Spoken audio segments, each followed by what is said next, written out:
Manuel, faz favor. Então agora calha-me a mim. É verdade. Cumprimento todos os presentes, com uma saudação especial ao Rui Vaz Pinto pelo convite que me fez. Desculpa, mas estou um pouco, não digo afónico, mas tenho alguma dificuldade, vou procurar falar devagar para que me ouçam. Agradeço ao Rui Vaz Pinto e à Unicep mais este convite.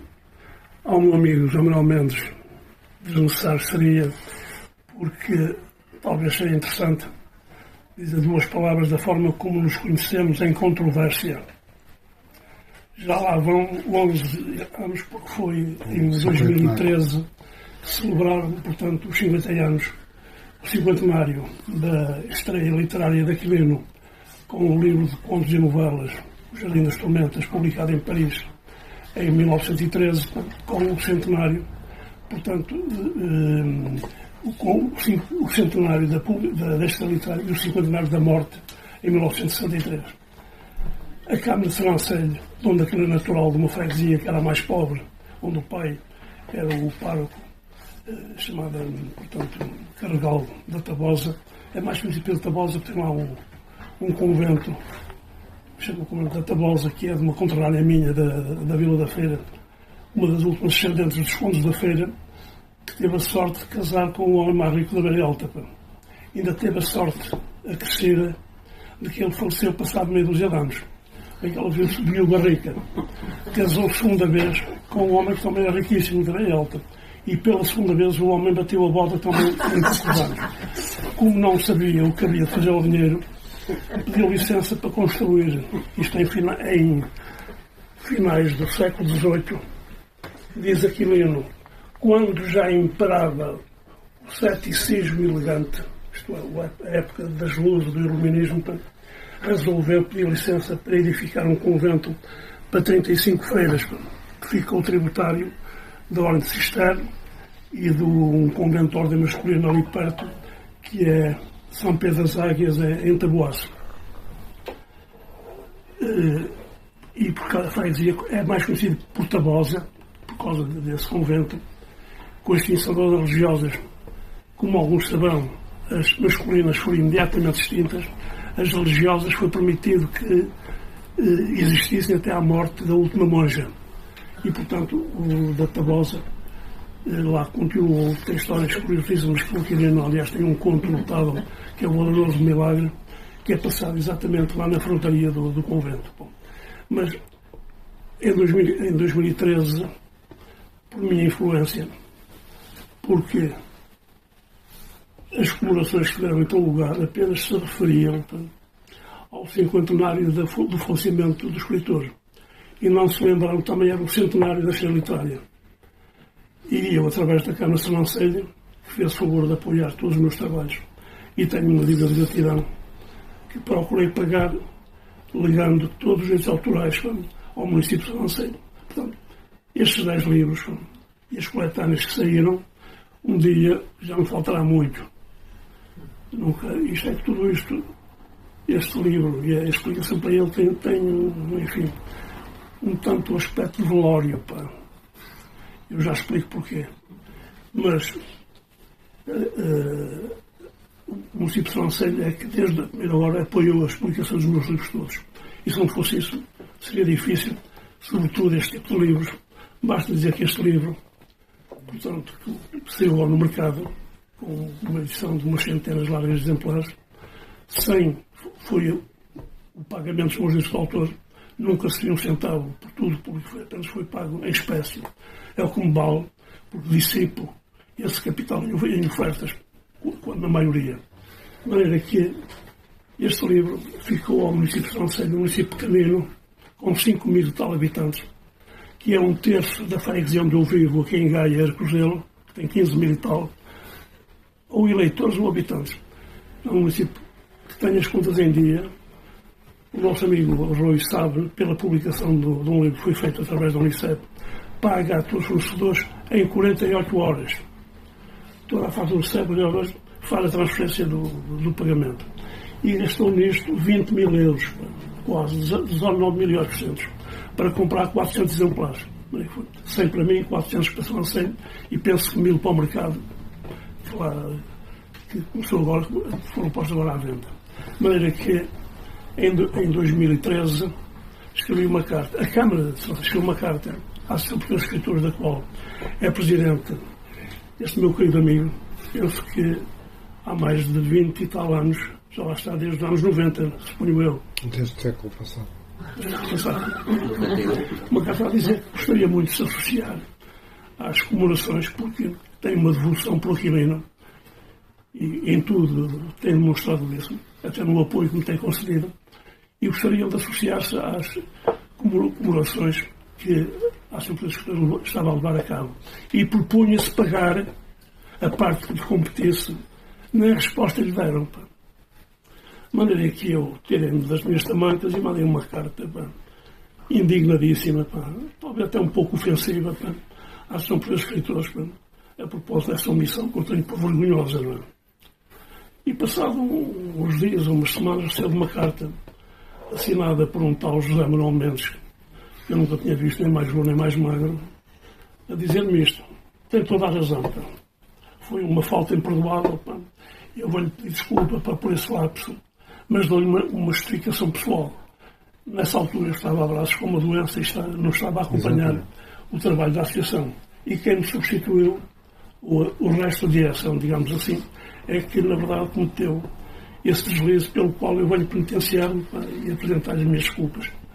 Num país onde, por via de regra, usando um lugar comum, a culpa morre sempre solteira, um fulano que vem dizer eu é que sou culpado, já não tem toda a razão, caiu-me logo no roto. Pá.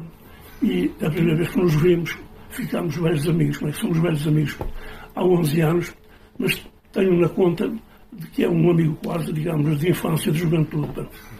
E foi esse o princípio do nosso relacionamento.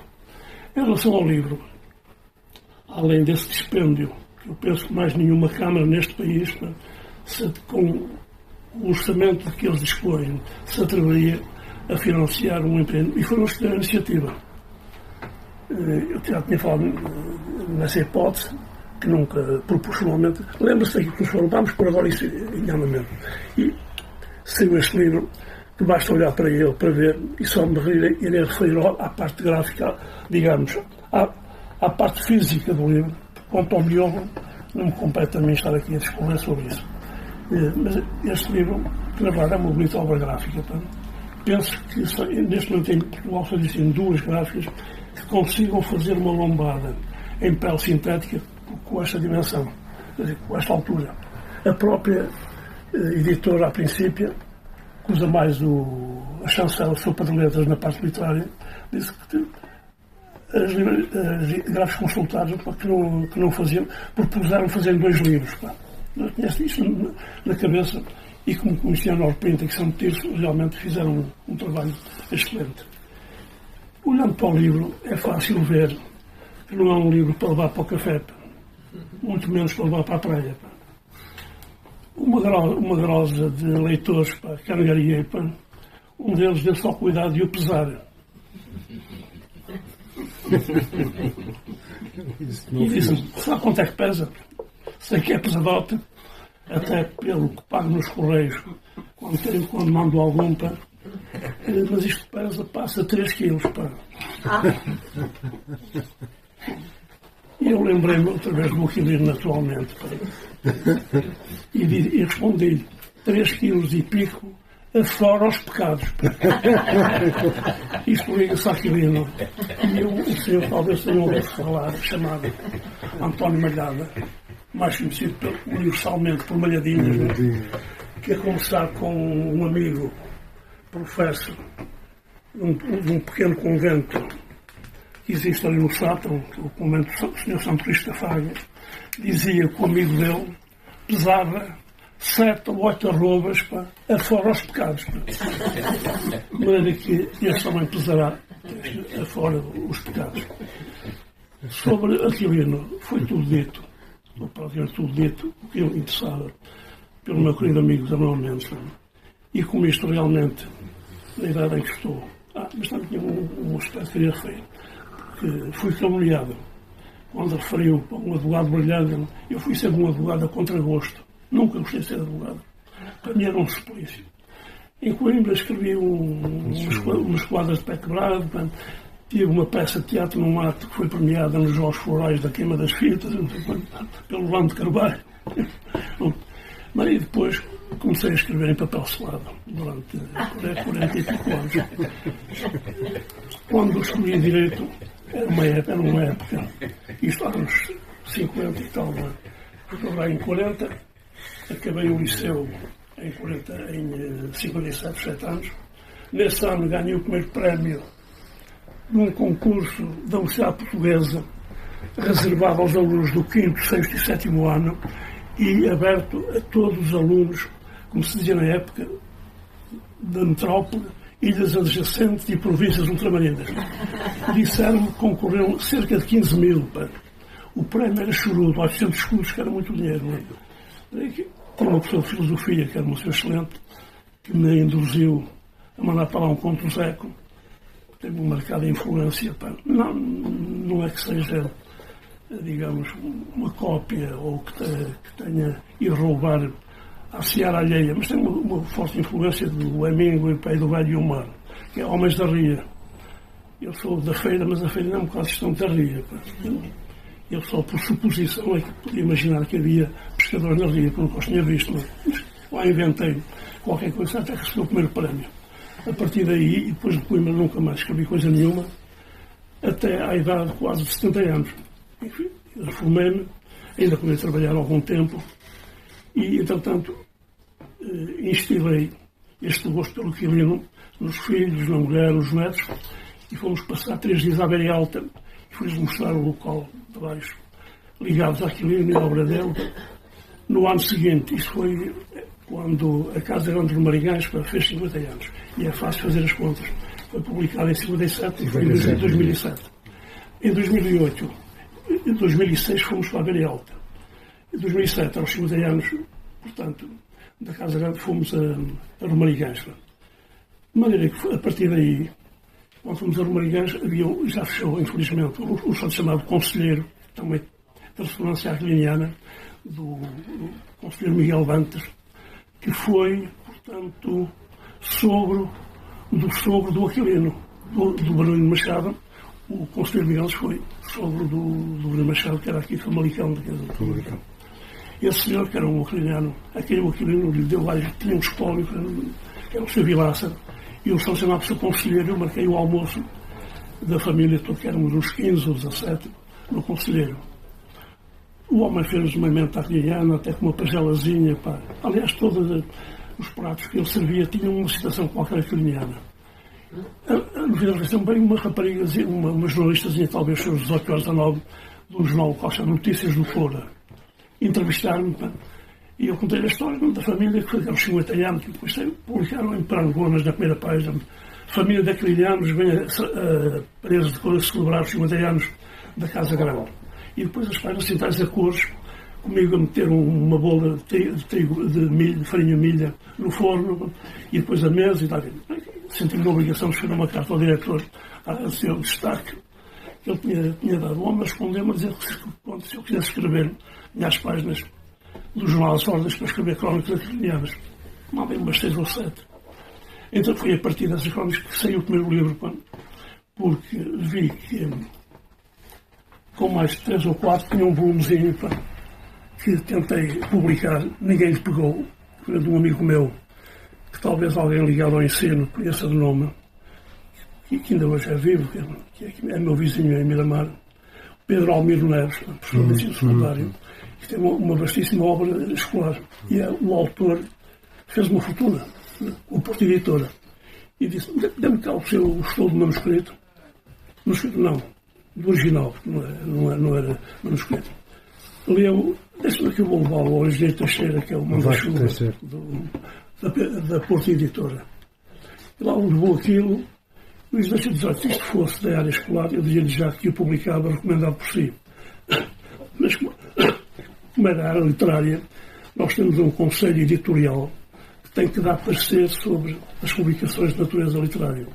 Mas digo ao seu amigo que garante que em 15 dias tem uma resposta. E cumpriu a palavra. Não tinham passado os 15 dias, recebi uma carta. Como não vinha o calhamaço, as páginas, porque eu mandei impresso. é capaz de ter sido aceito, mas não. Era um homem com uma delicadeza extraordinária. Devo dizer que na minha vida, que já vai longa, falta-me um mês e pico para os 85, acho que nunca levei um pontapé no rabo com tanta delicadeza. A dizer que tinham submetido o original ao tal Conselho Editorial para elaborar um acórdão nestes termos. A obra é mais do que digna de ser publicada. E, se for publicada, vai enriquecer o património literário português. Vejam bem. Agora, não se enquadra nos cânones comerciais da nossa editora, mas fazemos votos para que o autor encontre alguém que lhe pegue no mundo abaixo. Esgotou-se por aí. Entretanto, vi que a Universidade do Gás tinha o concurso literário. Aliás, foi o último que se realizou, só se realizaram 2 ou 3. Foram 2 ou 3. E este, o de 2009, mandei para lá, fazia parte, penso, normalmente do júri. Não foi ele que me telefonou, foi o Vasconcelos. Olha, que você ganhou o prémio consistia na publicação do livro, que era o que eu queria. E pagaram-me o meu trabalho, dando-me 50 livros. Depois disso, devo dizer que teve uma segunda edição e eu comprei, a princípio, a editora, a Sopa de Letras, 600 ou 700 livros. Pessoas que me pediam livros, e eu que nunca fui negociante de livros e não ganhava, porque faziam-me 30% com o desconto de livraria, e eu cedia às pessoas que me pediam com 30%. Foi aí que começou tudo isto. Bom, quanto ao Guilherme, e provavelmente isto, na idade em que estou... Mas o prémio foi por unanimidade. Não fui só eu, nem o Zé Vasconcelos. Eu não faço ideia. Foi por unanimidade, fica dito. Faz sentido. E com alegria. Mas não tinha nada a fazer. Entretanto, estava ainda numa meia atividade. Tinha uma filha que, contra a minha vontade, resolveu seguir a advocacia e ficou no meu lugar. Ela viu-me e, a partir daí, não tinha nada a fazer, preenchi estes 15 anos publicando, além destes 10 livros do Aquilino, mais uns 3 ou 4 memorialistas e um de ensaios que o meu amigo Miguel Veiga chamava Heterodoxos, com o título Alberto das Letras, e 2 livrecos ou 3 de poesia que caíram no esquecimento em edições de autor. E o Anjo Refratário. O Anjo Refratário. Isso é um conto. Pois é. Isso é um conto zero. Também saiu. Mas isso é um conto. Eu estava falando da parte de poesia que essa nem a refiro, porque realmente se eu pudesse fazer uma expura bom. De maneira que foi isso que me dediquei. E sabe, tinha ido para direito, porque nessa época, quando o indivíduo não sabia para que é que servia, mas partindo do princípio que a natureza não pratica atos inúteis, quer eu, quer o meu pai, para depois pensar, achámos que direito que era a solução, porque o direito servia para a advocacia, para a magistratura, para a diplomacia, para as câmaras, para tudo. Como hoje a gestão de empresas e as economias. Bem, lá fui para direito. Mas a verdade é que nunca fui um advogado. Acho que tivesse gosto no que fazia. Fazia por meio do ofício. Permitiu-me ganhar a vida recentemente, criar 3 filhos, enfim, com um certo conforto, coisa que as letras nunca permitiriam.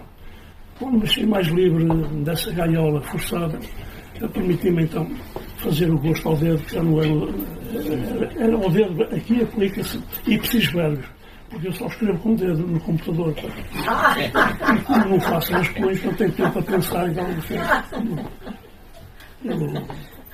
Foi assim que passou-se uma vida, sobre os últimos 15 anos.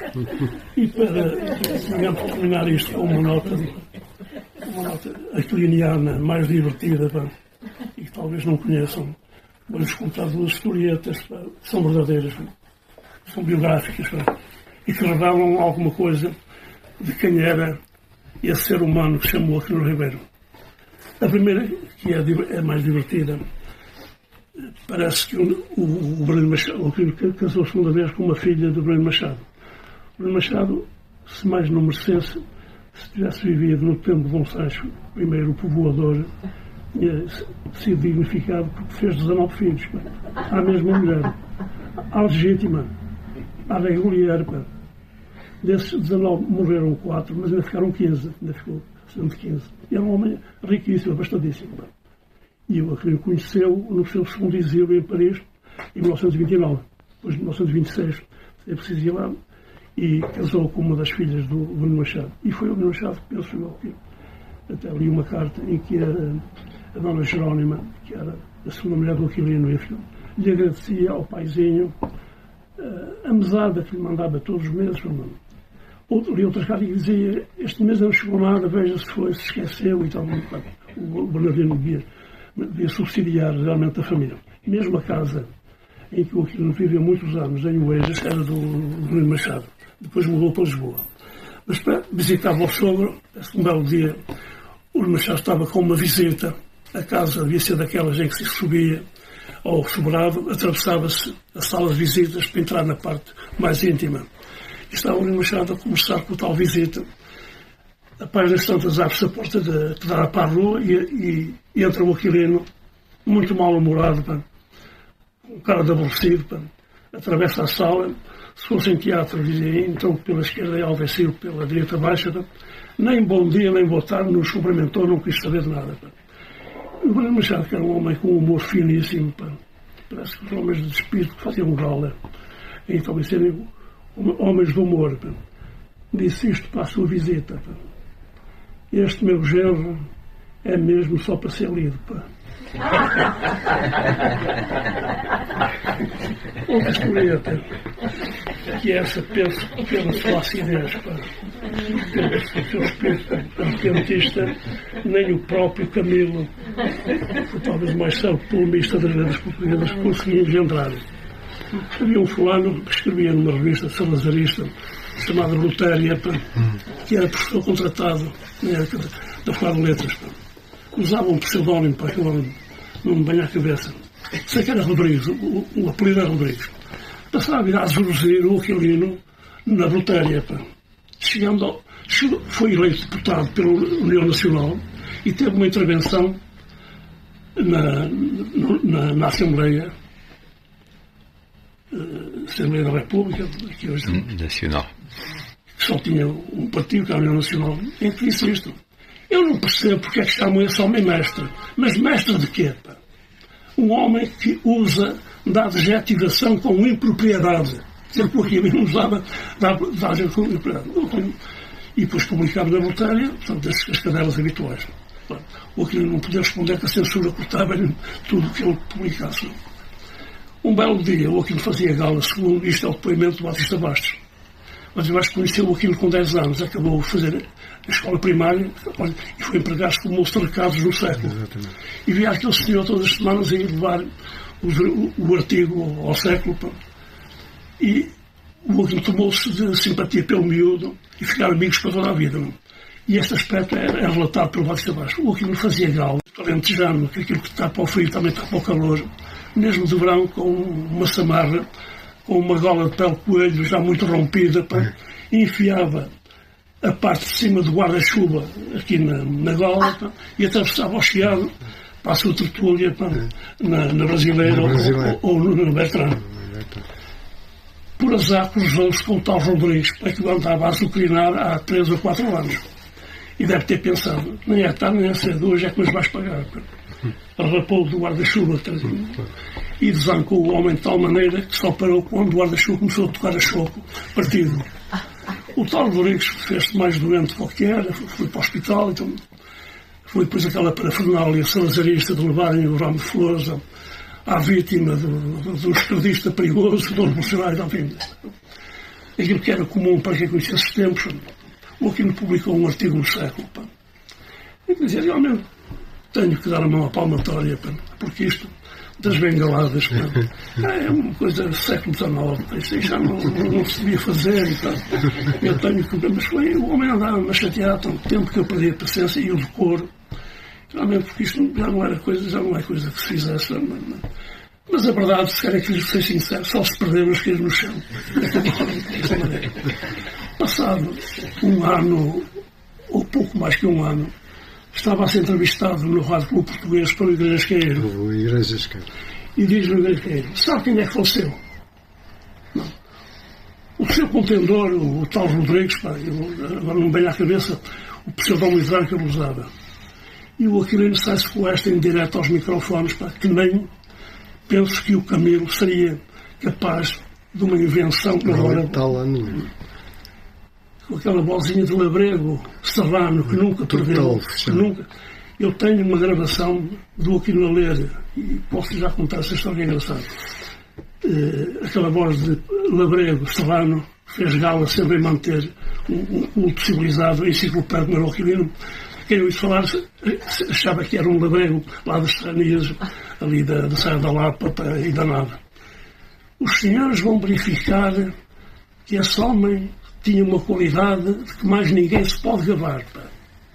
E dizia, mas qual é essa, mestre? Os senhores vão verificar que a morte não lhe vai aumentar a podridão. Esta é de uma felicidade. Devo dizer que está nesta obra.